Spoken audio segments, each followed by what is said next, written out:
habe batubwiye ko ntari kintu tugomba kubaza na kimwe kuki umuntu apositinze akazi ke udashobora kulayikinga kumetinga na sharing byibuze ibikorwa bye bigere kuri benshi ugategereza umuntu azaba yavuze nyashi yavuze ku bitsina comment zigenda guturitsa telefone turagukunda magambo uvuga kandi hariho umuntu ufite ubutaka urasetsa aje mu studio nkunda nyene wankunze n'akiro hasigara kanga ko kuruhande hasigara gusharingaho none ubundi wahirya bawuzamukamo banawutambikamo hasigara kw'intangiriro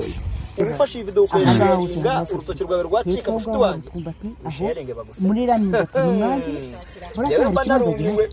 ki oya nawe reba ufite amaso wowe uracyari muto ubusa akakantu basiza wakabyaza ikibanza ariko ibyo bintu biterwa n'iki mushuti wanjye reba hari aho iyo mibyari udashobora kulayikinga kumetinga sharing byibuze ibikorwa bye bigere kuri benshi ugategereza muri zuba amajyambere bamaye nayo uko mubona comment zigenda guturitsa telefone turagukunda magambo uvuga twubaka nibura mwagiye munarikuraho murishira ku ruhande atereka reka ibyo ntibitureba twebwe ibyatuzanye amazi yahareka nkarwana no kugira ngo hariya amazi abona haca ariko amwe arahaca andi yanga kuhaca buri imbere mu rugo naho haruzuye ibitaka imbere naho mu rugo haruzuye itaka ryapfumuye rigeramo n'imbere n'ibi urabona kuva mu gitondo ariko ibyo bintu biterwa n'iki mushuti wanjye turimo turataburura umuntu apositinze akazi ke udashobora kulayikinga kumetinga na sharing byibuze ibikorwa bye bigere kuri